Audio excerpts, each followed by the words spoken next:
The last 24 hours have been possibly the most dramatic 24 hours in the entire period of the special military operation that the Russians began in the territory of Ukraine in February 2022.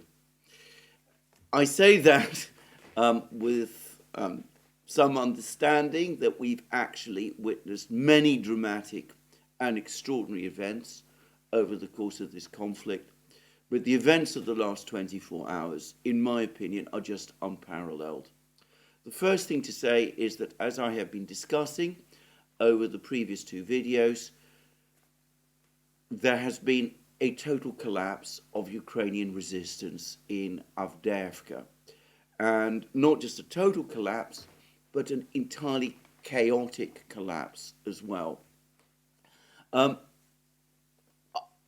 Briefly, and it's difficult now to provide exact details, over the course of the last 2 days, but perhaps most dramatically yesterday, more and more reports started to circulate that Ukrainian soldiers in the various outlying fortified positions that had been established by Ukraine on the periphery of Avdeyevka's defenses were abandoning their positions, often without orders or mostly without orders, and were fleeing towards Avdeyevka itself, towards the parts of Avdeyevka still under Ukrainian control, the central and southern parts of Avdeyevka.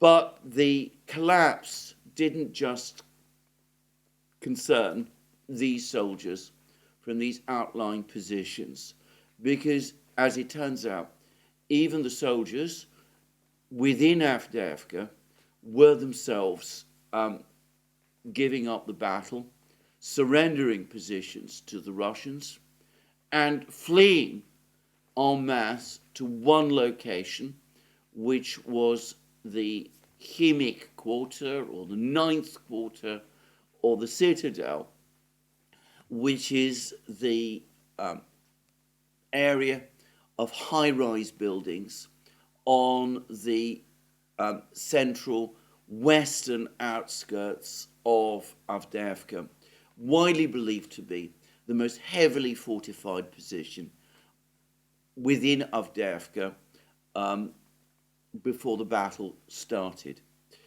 And it seems that this retreat, it's not perhaps a retreat, this route to these positions was completely disorganized, that there was no plan or general order for it to happen.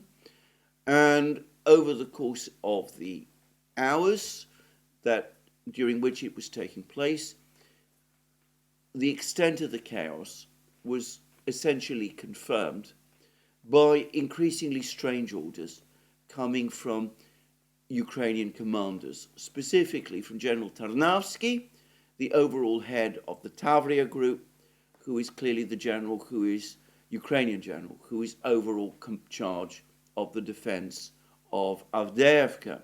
Anyway, General Tarnavsky was issuing bulletins saying that Ukrainian troops were withdrawing to more secure positions. He was still giving the impression that the defense of Avdeyevka was being continued. He was denying reports that the supply lines into Avdeyevka had been cut by the Russians. And altogether, he was giving an impression of complete disconnection from the actual events that were taking place in the town. It's important to say that the Ukrainian troops who've fled to the 9th Quarter, and from reports I'm seeing this morning, the 9th Quarter is the only part of metropolitan Avdeyevka which remains under Ukrainian control. All the rest of Avdeyevka has now been abandoned. Russian troops are gradually moving in, occupying positions which the Ukrainians have abandoned, and meeting either no resistance or extremely scattered resistance when they do so. Anyway, the ninth quarter, Himik, the citadel, whichever you prefer to call it, a shattered place already, massively bombed by the Russians over the last few weeks. All the buildings there, as I said, are essentially skeletons. When you go close up, the fact becomes obvious and the ground is covered with debris. Well, that in itself, that place in itself, continues to be just a staging area for the Ukrainian soldiers as they try to flee west, trying to escape Avdeyevka itself, trying to escape out of what is now universally conceded to be, by all remotely objective observers, a cauldron. And it's extremely difficult, however, for them to withdraw, because the fact is that the fields to the west of the ninth quarter, the roads to the west of the ninth quarter, which the Ukrainian soldiers in the ninth quarter would have to pass, well, these have been mined by Russian troops, by the Russians. They've used the various equipment that they have to mine these fields remotely, and beyond that, the Russians also have the ability to shell and bomb and machine gun Ukrainian positions, Ukrainian troops trying to flee across these fields. And there are nonetheless attempts, apparently, by scattered groups of Ukrainian soldiers to flee across these fields. A few of them do sometimes manage, apparently, to get through, but many others are caught in the fields and are heavily either wounded or killed, and apparently the fields are now covered with the bodies of Ukrainian soldiers who have been trying to escape Avdeyevka. And already many people are saying that this is a mistake, that the Ukrainian soldiers in Avdeyevka would be much better advised to try to surrender, to accept that the battle is lost, that there is no realistic prospect of escape, and that trying to flee across these fields would be, well, to put it mildly, incredibly dangerous, and might indeed result in their death or in their severe wounding. Well, in fact, it gets worse than this, because it seems that the Russians are not staying idle. Their forces in central Avdeyevka are advancing now themselves along one of these roads, and they're advancing towards a village called Lastochkino, which apparently is the one place on the western outskirts of Avdeyevka. Actually, it appears to be located some distance from Avdeyevka itself, but it is the one place there which the Ukrainians continue to hold. And there are reports that the Russians have now reached that village, and there are further reports that they're likely to storm the village overnight.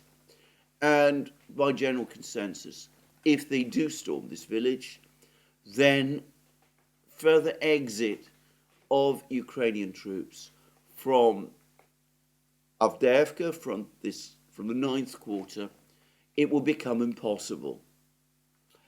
Well, even that does not complete the picture of chaos and disaster, because we're also getting reports now that over the next couple of hours, the Russians are going to start their mechanized advance across other fields to the south of the ninth quarter.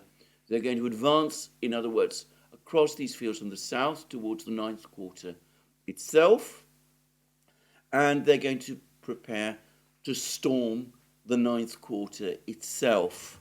And given the chaos and disorganization of the Ukrainian troops in the ninth quarter, it's difficult to imagine when they do that they will encounter much in the way of resistance. There are lots of reports now from the Russians that large numbers of Ukrainian soldiers are surrendering and are being taken prisoner.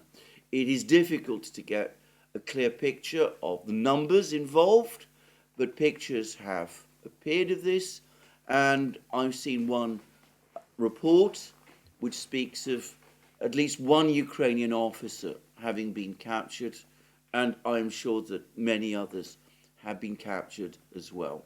So an absolute collapse in Avdeyevka itself, and to the extent that there is fighting still going on in the metropolitan area of Avdeyevka, and I should say that bombing of Ukrainian positions in and around Avdeyevka by the Russian Air Force still continues, and the Russian artillery continues to remain very active, and I believe that the TOS-1 thermobaric multiple launch rocket systems are also still active, fully active, throughout this area. But anyway, to the extent that there is still fighting going on, it is starting to acquire something of the quality of a massacre rather than a genuine battle. It reminds me a little of some of the events at the end of the first Gulf War, when the US forces started to attack Iraqi formations, and we saw an attack, a collapse amongst the Iraqis, and scenes of appalling devastation on the road leading from Kuwait to Iraq itself. It seems to me to be at least that bad. And it's also the case that the troops who are finding themselves, the Ukrainian troops who are finding themselves in this catastrophic situation, can in no sense be described as second-line units. I'm getting reports that amongst the Ukrainian troops who are trapped in Avdeyevka, who are either surrendering or being killed en masse, are troops from the 110th Mechanized Brigade, the Courageous Brigade, one should say that, which has defended Avdeyevka throughout the special military operation. I can remember how at an earlier stage in the battle, they were issuing appeals to the Ukrainian High Command, complaining about the fact that their senior commanders had abandoned them, but insisting that they would still do their duty, complaining about the fact that another brigade, the 54th Brigade, somewhere to the west of Avdeyevka, was complaining about the fact that the situation for them was becoming intolerable. And I remember that the men of the 110th Brigade said that the soldiers of the 54th Brigade were cowards because what the 110th Brigade was experiencing was even worse. Anyway, I can remember all of these things, and it must be said, in acknowledgement, that this unit, the 110th Brigade, has done its duty. The men there have fought with extraordinary courage to defend this position. And now, as I said, they are trapped and in effect abandoned. And there is, as I said, these scenes of chaos and disorganization and massacre underway. And it's not just the 110th Brigade. I saw a report that troops from another elite Ukrainian brigade, the Presidential Brigade, are also caught up in this rout. And, of course, the troops from the 3rd Assault Brigade, rushed to the area by General Tarnavsky and General Syrsky, supposedly to stabilize the situation. They, too, have now been caught up in the wreck.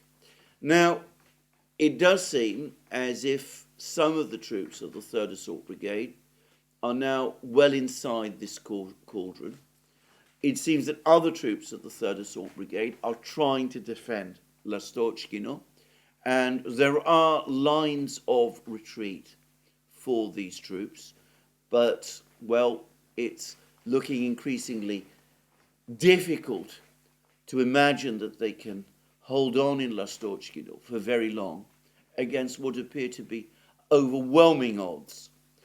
And repeating something which happened in the siege of Mariupol to this identical unit, the Azov Brigade, as it was then called. It's now calls itself the 3rd Assault Brigade.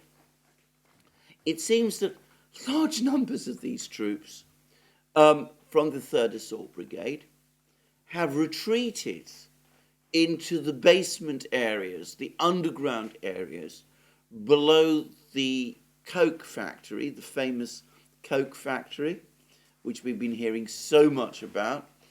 And film is already circulating of these troops there. Now, this is an absolutely bizarre decision, at least so it seems to me, because if you look at where this factory is located, it seems to me that there are still possible avenues for escape for these troops. Going underground again, as they did in the Azovstal factory in Mariupol, where they were previously fighting. I said that this seems to repeat the pattern of what this elite brigade does. So they're doing again exactly the same thing that they did at the Azovstal factory. They're going underground. Anyway, retreating underground as they did at the Azovstal factory and as they now apparently are also doing in the coke factory. All that is doing is that it is going to leave them trapped. Before long, probably within the next few hours or days at most, the Russians will surround the coke factory. As I said, resistance in this entire area is collapsing. So what is the logic, again, of retreating underground into what increasingly looks like a trap? But there we are. There is an awful lot about this battle and about Ukrainian decision-making over the course of it, which I simply do not understand. Anyway, suffice to say that with Lastochkino apparently likely to be stormed tonight, or perhaps even later this afternoon, who's to say, with the Russians advancing towards the 9th quarter from the south. They've already got troops surrounding it from the east and south and north, but the main attack is apparently going to come from the south. The battle for the metropolitan area of Avdeyevka will soon end. And of course, we could have, again, a repeat of the Mariupol scenario with Ukrainian Azov fighters holed in beneath the coke factory as they were once holed up inside the Azov-style factory in Mariupol. But of course, that will be a meaningless defense, even if it does provide some opportunity for some Western journalists to go on pretending for a couple of days, or perhaps even weeks, that Avdeyevka is still holding. Anyway, that's the overall military picture, a very chaotic one, a very disorganized one. Now, early this morning, the new overall military commander of the Ukrainian Armed Forces, General Syrsky, seems to have made a decision to try to take control of the situation. As I have said already, it is clear to me that much of this implosion that's taking place in Avdeyevka is not consequent upon orders from the high command telling Ukrainian soldiers to pull back and then to try to retreat across the fields. It has all the appearance of massive disorganization and chaos, and of soldiers making their own decisions as basically they try to flee for their lives. Well, General Syrsky has acknowledged this morning and appears to be trying to re-establish his authority and the authority of the main Ukrainian command, the official Ukrainian command, to some extent, by giving an order that Ukrainian forces should withdraw completely from Avdeyevka. Now, as I said, this is already happening. It was already happening before that order was published. But it is a general acknowledgement, a formal acknowledgement from the Ukrainian military leadership that the Battle of Avdeyevka is lost. I am going to say once for again, this order, though it is in a certain respect an acknowledgement of reality, is once more inherently delusional. It would have made sense if it had been made, say, 5 days ago, when the Russians when it became clear that the Russian wedge that had broken through into northern and central Avdeyevka had consolidated itself, and that the Russians were preparing to advance and to capture the rest of Avdeyevka. At that point, it might have been an option. It might have made some kind of sense to order a general withdrawal from Avdeyevka. It might have been something that the Ukrainians could have done. It would already, in my opinion, by that point, have been extremely difficult, and there would have been very heavy losses.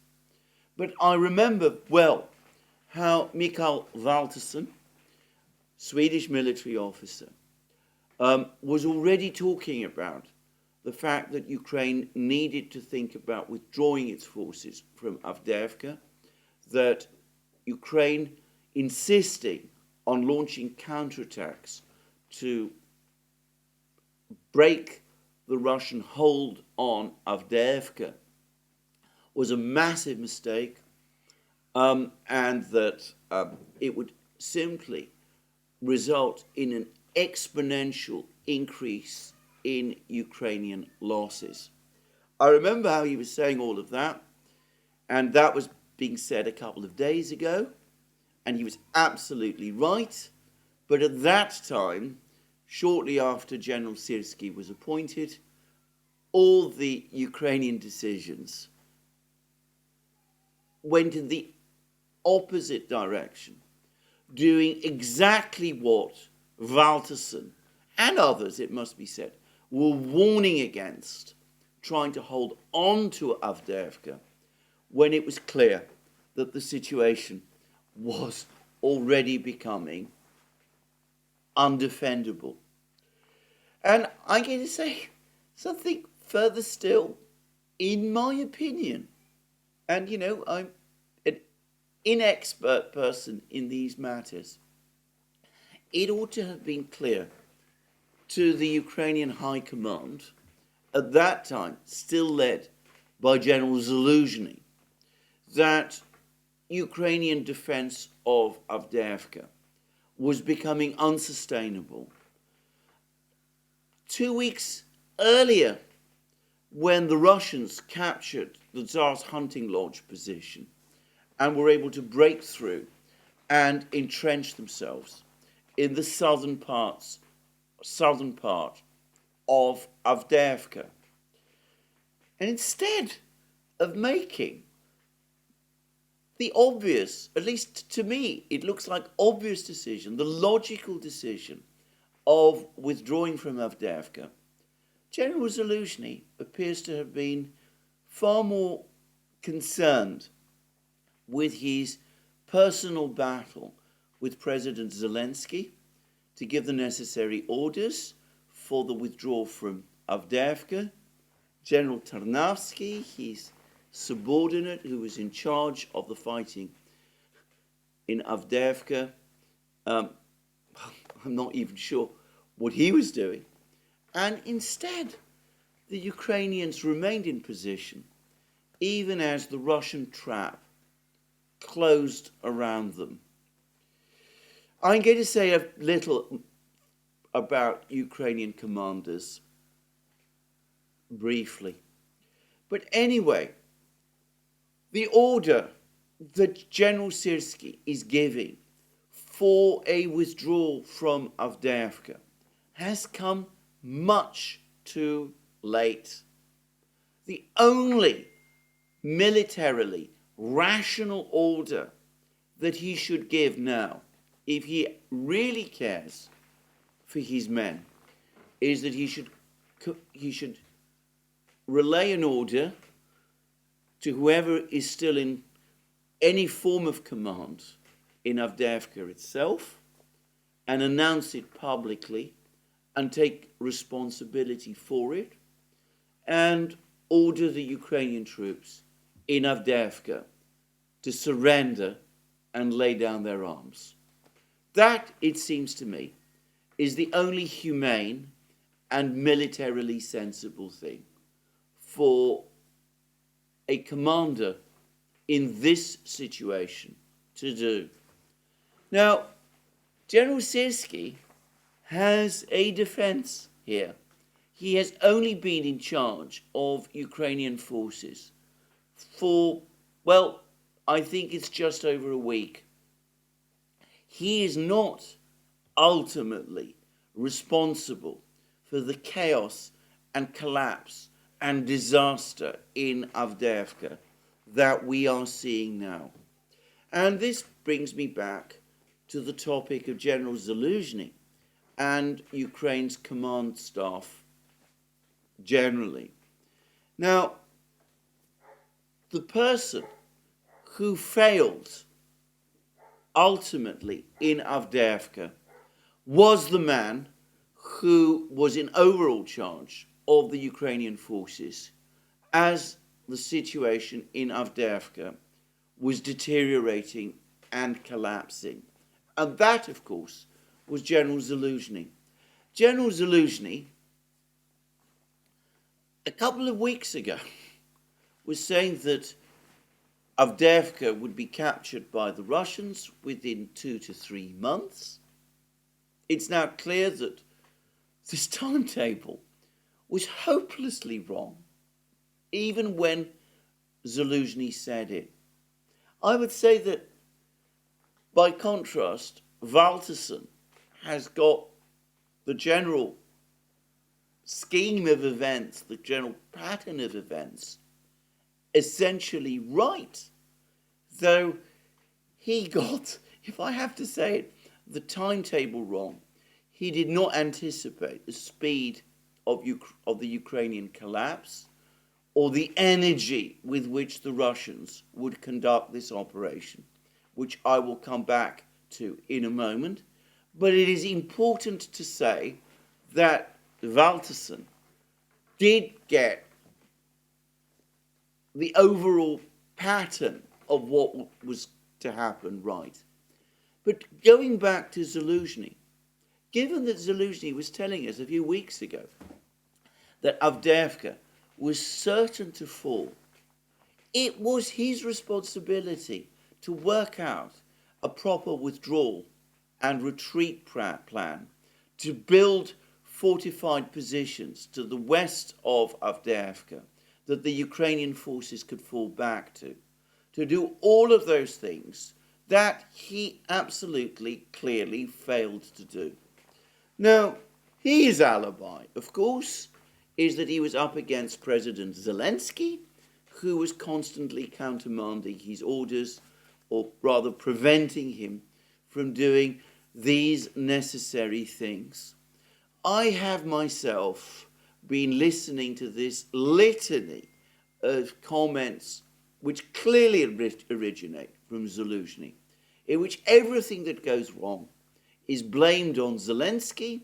He supposedly is the voice of reason, and he, Zaluzhny, is supposedly the voice of reason and sense, and Zelensky, by contrast, is this erratic, irrational, eccentric individual who gives crazy orders that leave men to their deaths. Well, that might be right, but if so, it seems to me that the responsibility of a commander in that kind of case, faced by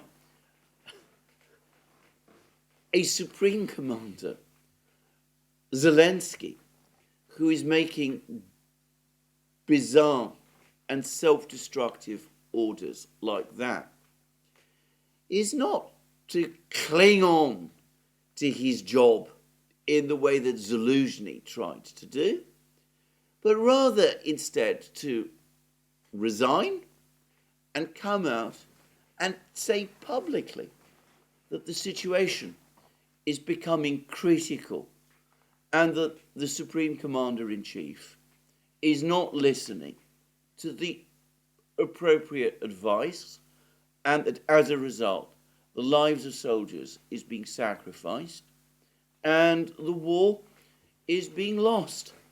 Now, I fully understand that taking such a step is an extraordinary one for an officer coming out in that kind of way and criticizing in public his former Supreme Commander-in-Chief.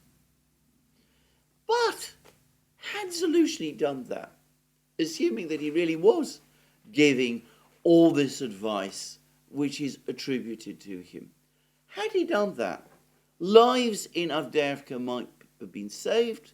This catastrophe that we are seeing now might have been avoided.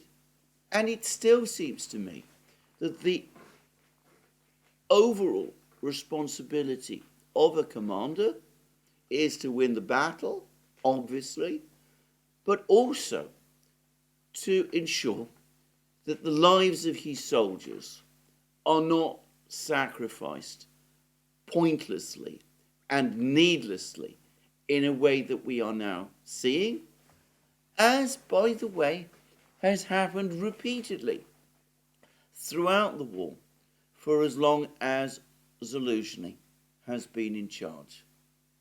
So there we are. I think we are seeing a critical failure of leadership, military leadership by Ukraine on the part of the leadership of the Ukrainian armed forces, and of course, make it clear, in part Zelensky itself. And that, of course, tells us an awful lot about the way in which the war has been conducted up to this point. And I'm going to make a few quick observations about Zaluzhny and Syrsky now, and I'm going to compare them briefly with their opposite numbers. Now, the overall commander of the Russian forces is, of course, the chief of the General Staff of the Russian Armed Forces, General Valery Gerasimov. He is in his 60s. He's an immensely experienced officer. He is also a very highly trained officer. He was an officer who went through military school. He commanded troops. He was then sent to one of the intermediate academies that first the Soviet and then the Russian armed forces operate, these intermediate schools. In his case, it was the Malinovsky Military Academy, which basically trains officers who are going to achieve middle rank within the army. The command schools basically train lieutenants, but these middle rank schools train officers who, as I said, are going to assume higher positions. And then Gerasimov eventually trained at the General Staff Academy in Moscow, the school which trains general staff officers, men who've already achieved colonel or major general rank, and who then learn the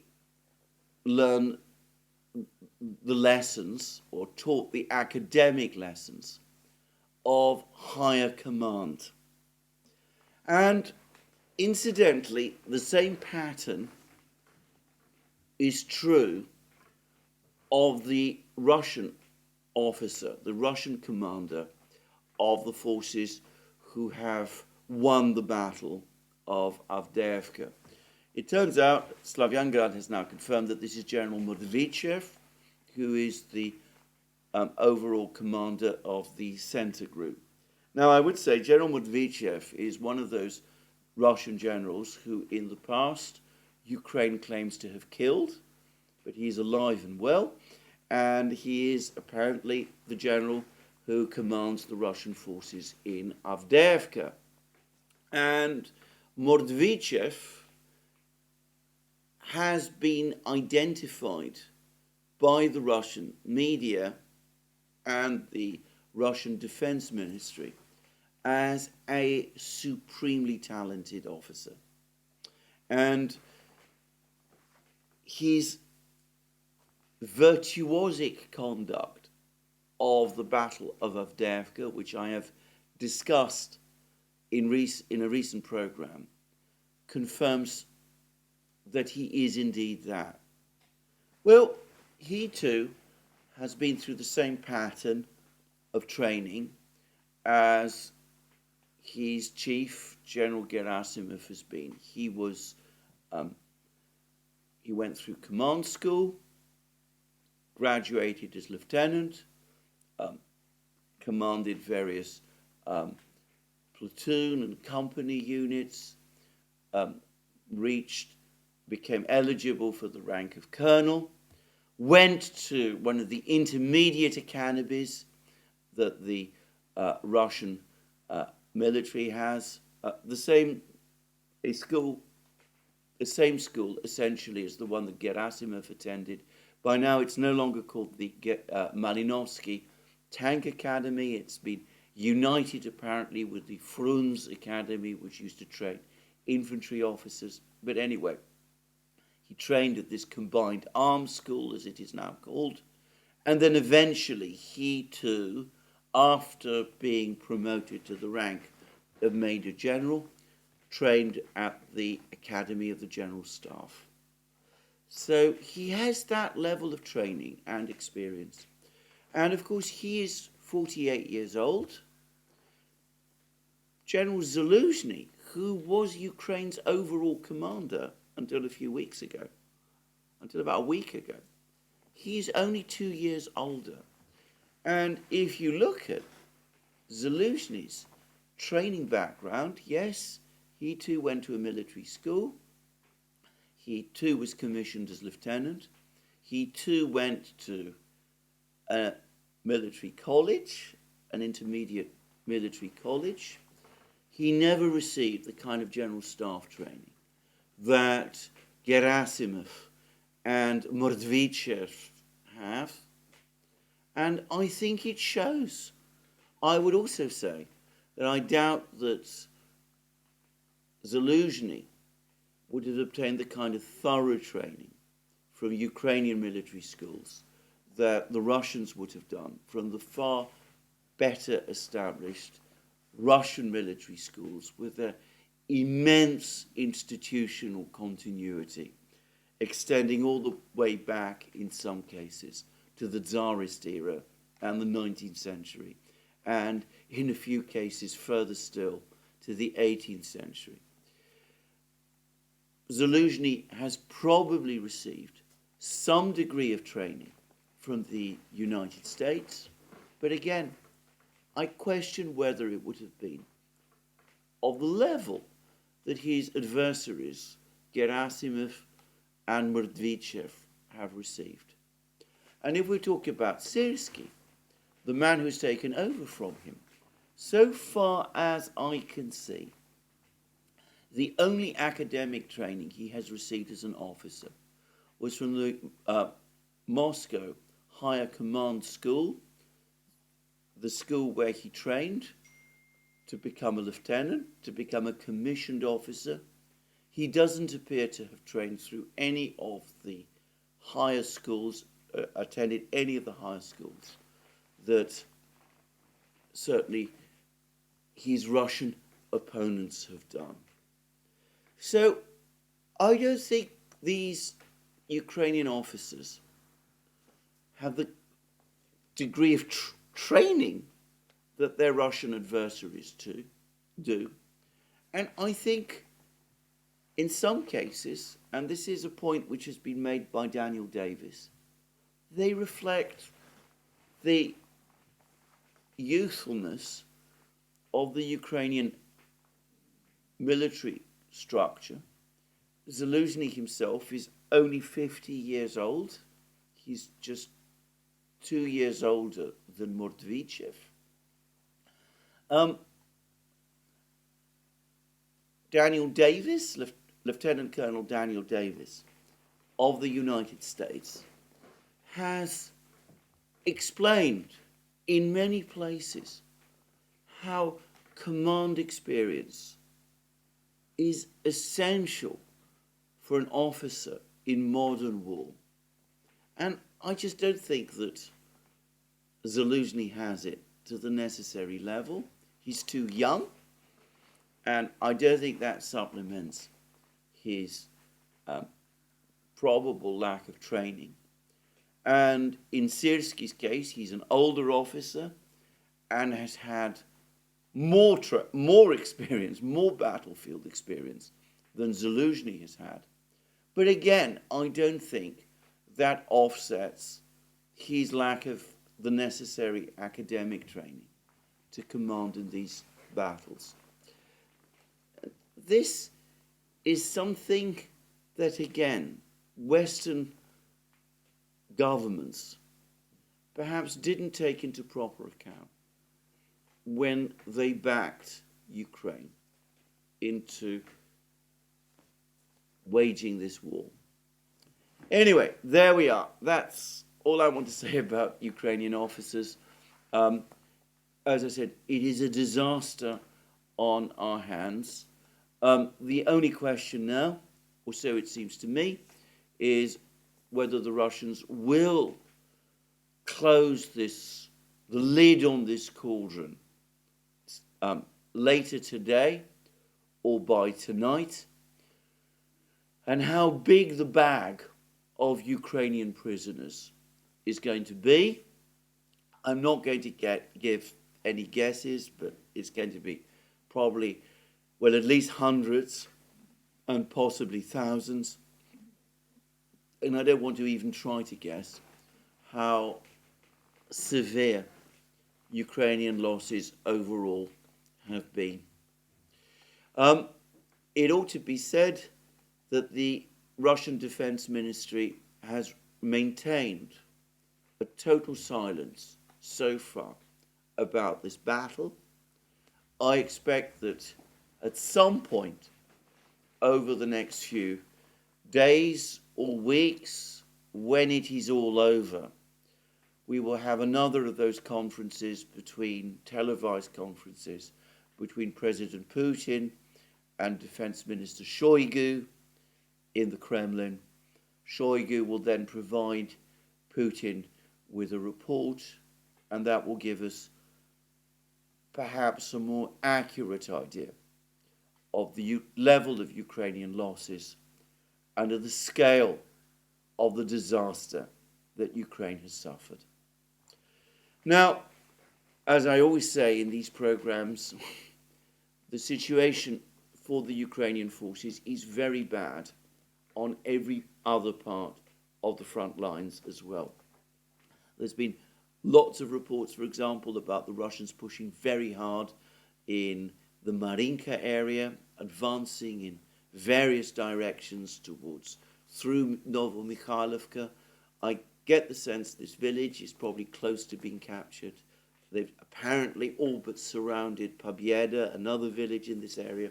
They're pushing hard through Avdeyevka, and they're moving towards Kurakhovo. They're also moving north towards Krasnogorovka, another village by that name. There are two villages called Krasnogorovka, one to the north of Avdeyevka, which the Russians captured in March, one to the south of Avdeyevka and to the north of Marinka, which the Russians have yet to capture. Anyway, they're attacking there. They're making major and ferocious attacks in the Bakhmut area. Most reports confirm that they have now entered and are in the process of storming the village of Ivanivska, and further north they're also well on the way apparently to storming the other village, or perhaps small town, of Belogorovka, which apparently lies on the way towards Siversk, which must be a Russian objective before very long. And there continue to be rumors of a major Russian advance from the south, from Zaporozhye region, that tens of thousands of Russian troops are being concentrated there, and that they're preparing to push north, perhaps towards Orekhov. Some suggest even towards Zaporozhye city itself. Now, I'm not going to go into the details of these battles. For one thing, with all the attention on Avdeyevka, there's a dearth of reports from these battlefronts, even though we still get a sense of the general direction and of the general picture. In every place, the Ukrainians are crumbling or are on the retreat. But perhaps more important is that I've now been contacted again by one of my most useful and valuable sources, a person who has kept me exceptionally well informed about the state of the war in Ukraine, who has provided me at various times with exceptional information. I must continue to guard his identity, which I have to say I find frustrating, because I would like to thank this person publicly, and all I can do is do it in the way that I have done. Anyway, this person has been very busy. He's been contacting Ukrainian soldiers. He's able to do that. He's also been able to scan the situation. He's been able to get information. I'm not going to say how he gets information, because that might reveal a few facts about him. Anyway, suffice to say that he tells me, and I have absolutely no doubt that this is true, that the situation in the Ukrainian army is now catastrophic. It's no longer a case of just talking about morale having collapsed. It is beyond that. The Ukrainian soldiers are furious. Several brigades apparently are becoming restless and disaffected and are starting to resist the orders that they are being given, and that the whole situation across the Ukrainian military is edging towards crisis. They are furious with the incompetence of their commanders. They are furious with the incompetence of their political leadership. They are more angry with them, if possible, than they are with the Russians themselves. And after I received this email, there was corroboration, open corroboration of what he said, because a video has been released made by soldiers of one Ukrainian brigade, and I am confident that this is a genuine video of real soldiers from an actual Ukrainian brigade. In other words, I don't believe that this is a Russian disinformation operation. Anyway, the soldiers of this brigade are saying that they are exhausted, that they have been broken, that they want to go home, that the war is pointless, and that the right thing for Ukraine to do is to surrender, or at least to seek terms with Russia. That is the first time, I think, I have heard Ukrainian soldiers in the field talk in that way. Now, I am not saying that the latter is a general sentiment across the Ukrainian armed forces. I think there are many other Ukrainian soldiers who are equally exhausted, equally tired, equally demoralized, and equally angry. But I suspect that these soldiers, perhaps of a more nationalist disposition, still want to continue resisting the Russians. But they will want to see a fundamental change in the way that the war is being conducted. At least that is what they will say. They're probably not familiar with the underlying military, industrial, logistical realities that I and others, Brian Beletic, Alex Vashinin, people like that, have been talking about for a long, long time, about the fact that the West has lost the race in arms production to Russia and is not able to supply Ukraine with the shells and equipment that Ukraine would need in order to successfully change the situation in the war. Probably these men instead think, or continue to think, that if other leaders, more hardline, more nationalist leaders take over in Kiev, then things might still be turned round. And that goes back to the information that this person who has been in contact with me has provided. Because apparently, not just talk, but even demands for a coup are now spreading through the ranks of the Ukrainian armed forces. We are possibly close to a moment of breakdown. Now, one always has to add words of caution here.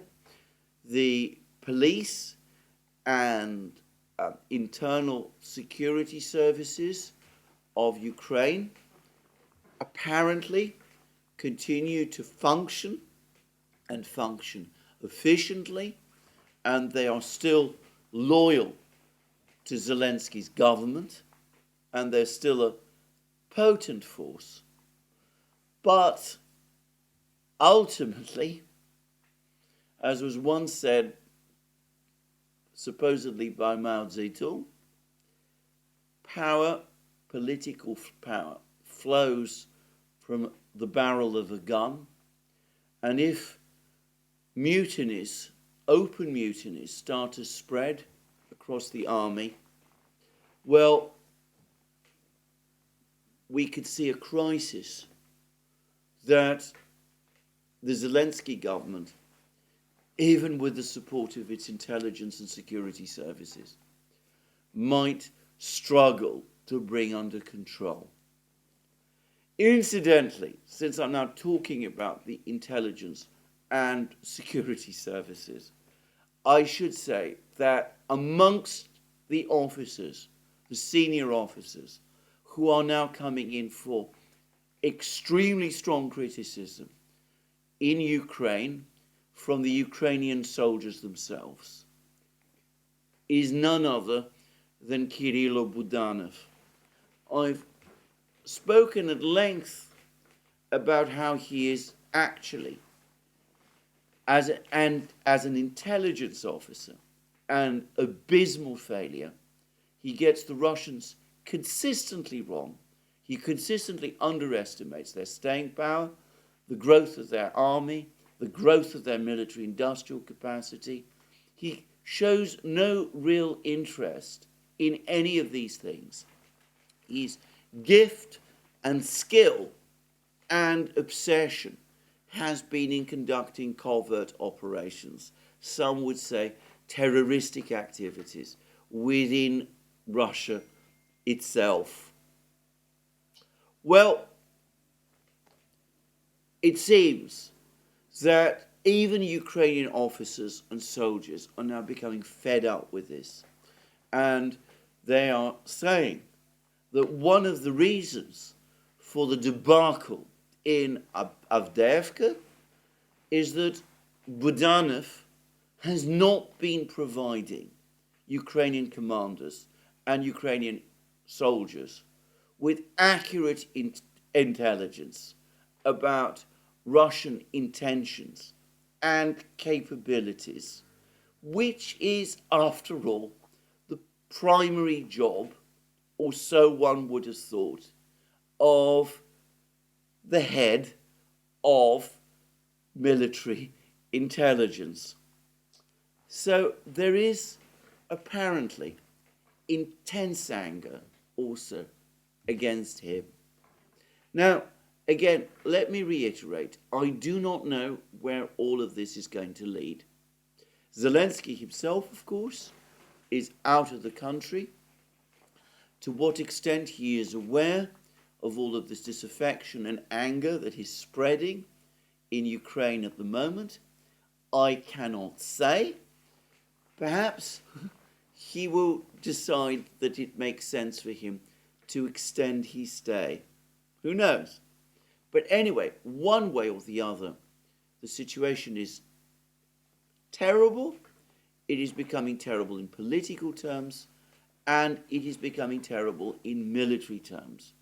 Because the fall of Avdeyevka has deprived Ukraine of what is generally conceded to be its strongest and most heavily fortified military position.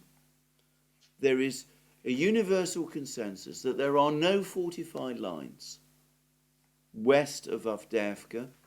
The Russians have huge forces gathered around Avdeyevka, still capable of advance and of moving at will. The Russians have concentrated huge forces in the Zaporozhye area. They might be preparing a further advance there. There remains the enigma of what they might be planning to do in Kharkiv region. They might be preparing a swoop on Kupiansk and Liman in order to outflank Ukrainian forces in Donbass. Who knows? Or even to threaten Kharkiv itself. We see further signs of incipient collapse in Bakhmut on the part of the Ukrainians. The Russians are said to have 85,000 troops concentrated around Bakhmut.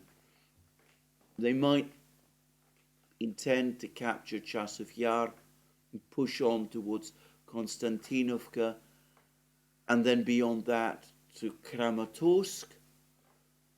Maybe the Ukrainians will be able to pull things together, set up further defense lines, try to hold out east of the Dnieper. But it seems to me that we are closer to a breakdown than we have ever been up to now at any point during this war. And I think Ukrainian society is beginning to sense this, and the Ukrainian army certainly is. Now, that brings me back to the topic of Russian military-industrial production. Now, President Putin has just toured the Ural Vagon Zavod military-industrial complex in Nizhny Tagil, the one that produces the greatest number of Russian tanks. He said that tank production has increased fivefold. Of course, we're never given the base numbers, so we don't quite know what that actually means in terms of exact volumes. But anyway, that is what Putin said. So tank production apparently is increasing. He was shown the production line for T-90M tanks. He was shown the production line for armator vehicles, the T-14. It's clear that that project has not been abandoned, despite many claims by many people that it has been. Probably it's just been deferred until the special military operation is over, though you never know. It might be that we're going to see a few more T-14s on the battlefronts before the fighting ends, and if so, it'll be interesting to see how they perform. Apparently, a small batch was sent to the battle lines, but they acted as artillery rather than actually engaged the Ukrainian forces in full-on tank combat. Anyway, we'll see. And of course, he also saw refurbished T-72s, massively modernized, all sent to the battle lines. And there's been another article, this time in The Guardian, about how the West has been astonished and dismayed by this enormous surge in Russian military-industrial output. Now, I ought to say that this article continues to provide us with a lot of the old cliches about Russian technological and industrial prowess. The Russians apparently have large numbers of factories. They've been reactivated. The equipment that they're producing is, however, pretty basic. They're going to struggle, supposedly, to continue to produce advanced weapons because of the West's technological restrictions, all of that kind of thing. But finally, I saw some of the things that I have been saying for years, and others, like Jim Kinnair, who's written books on this subject that you can read, have also been saying that Russian factories do not work in the same way that Western factories do, at least those that are involved in the military-industrial field, that they are designed to possess much higher, greater levels of capacity than one tends to find in the West, that they are designed to be able to surge output when the Kremlin requires them to do so, making it possible for the Russians to increase weapons production at staggering levels, which Western industry simply cannot match. And they talk about how this makes little financial or economic sense for Western industry to do, how the Russians are prepared to keep staff on and to allow machine tools and things like that to remain idle in ways that would be unacceptable in the West. How, in other words, the entire Russian military industry functions in a completely different way from the way the Western one does. It was eerie, actually, reading in The Guardian things that I was saying 2 years ago. But there we are. They finally caught up. Now, I have one point to make here. I'm not suggesting that The Guardian, in future, when discussing these topics, speak to me. I have only a superficial, though as it turns out, fairly well-informed view of Russian industrial capabilities. But there are actually many experts in the West who could have explained all of this to Western policymakers before the conflict began, that underestimating the military-industrial complex of Russia was a reckless thing to do. And I'm thinking of one particular person, and that is Jim Kinnair. I have learned a huge amount from his books. If you want to read about Russian tanks and infantry fighting vehicles, the T-80, the T-72, the T-64, all of those, the T-55, the T-10, well, there's no better place to find out about these things than Jim Kinnair's books. I mean, he has written about them with extraordinary levels of understanding and knowledge and objectivity. And he does so with the expertise of a trained and highly qualified engineer and somebody who's had a military background, who's actually served in the British military. But above all, he has visited these places. He has been to Uralvagonzavod and Chelyabinsk and all of these places. He knows these factories. He knows the people who work in these places and how these factories are organized. There's one particular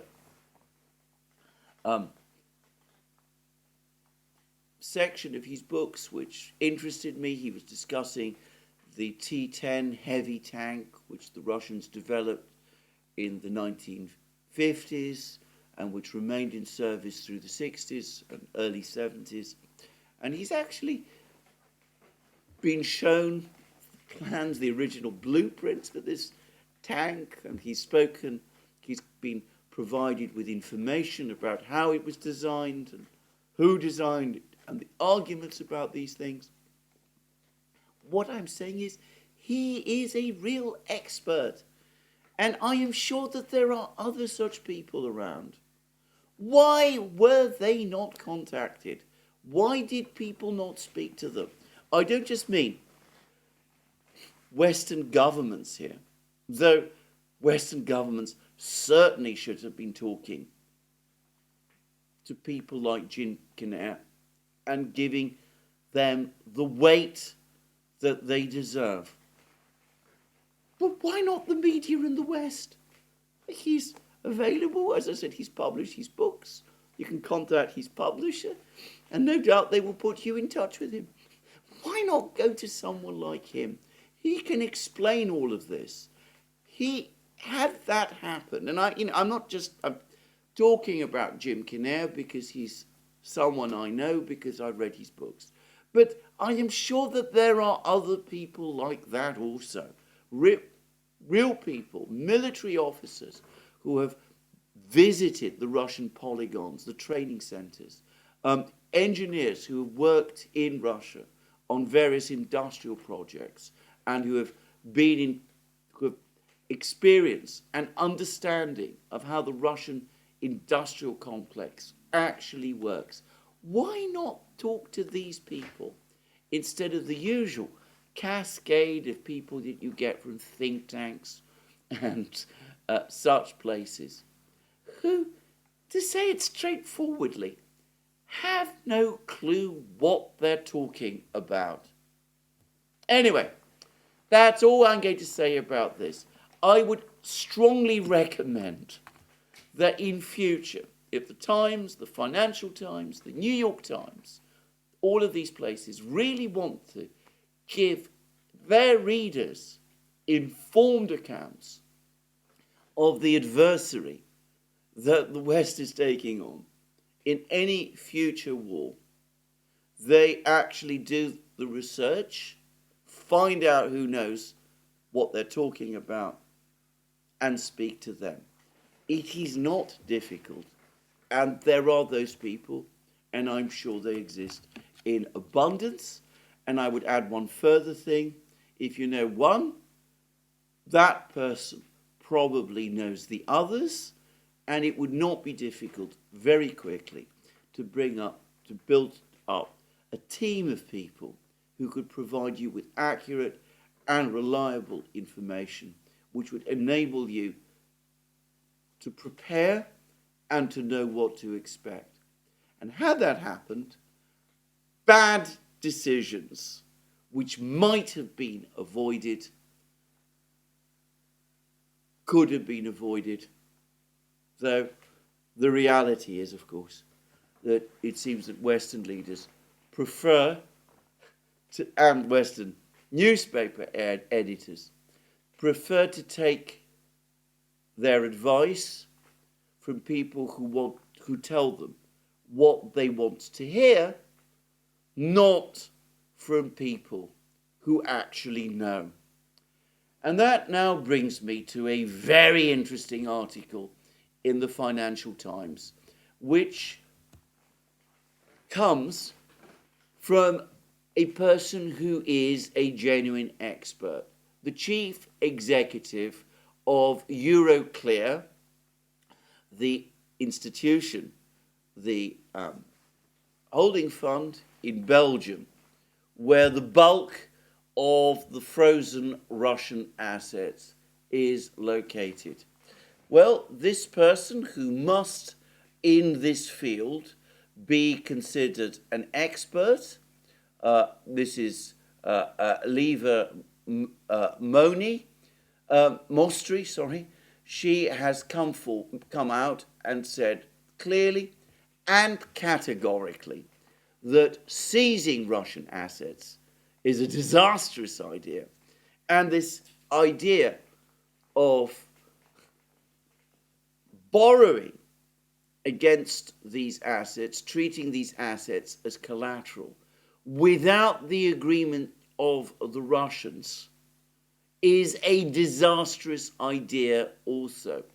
This is what the Financial Times quotes Mrs. Mostri as saying.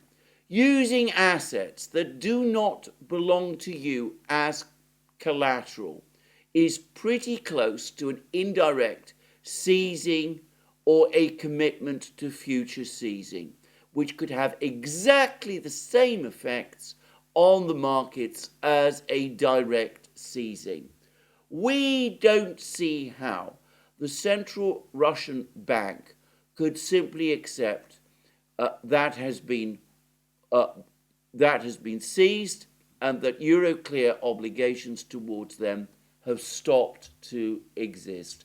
I trust that the prudent, rational will prevail. That's a bold hope.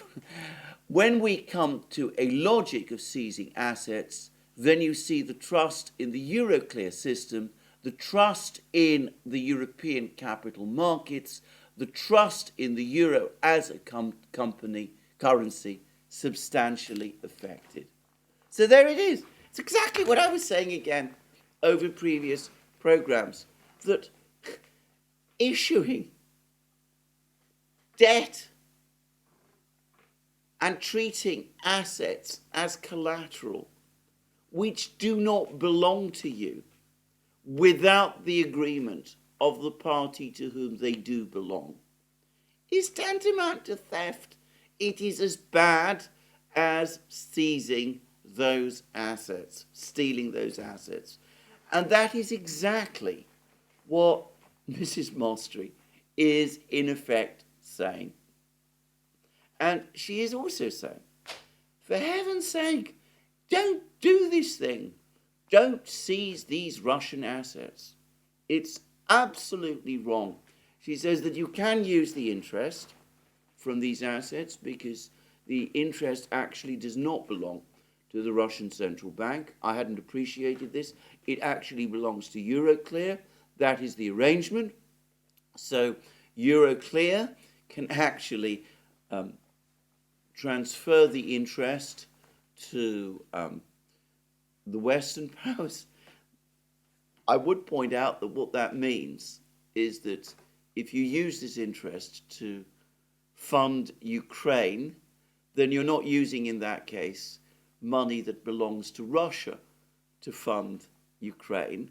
You're taking money from Euroclear, a Western institution, to fund Ukraine. And I wonder whether that makes much sense either. But never mind.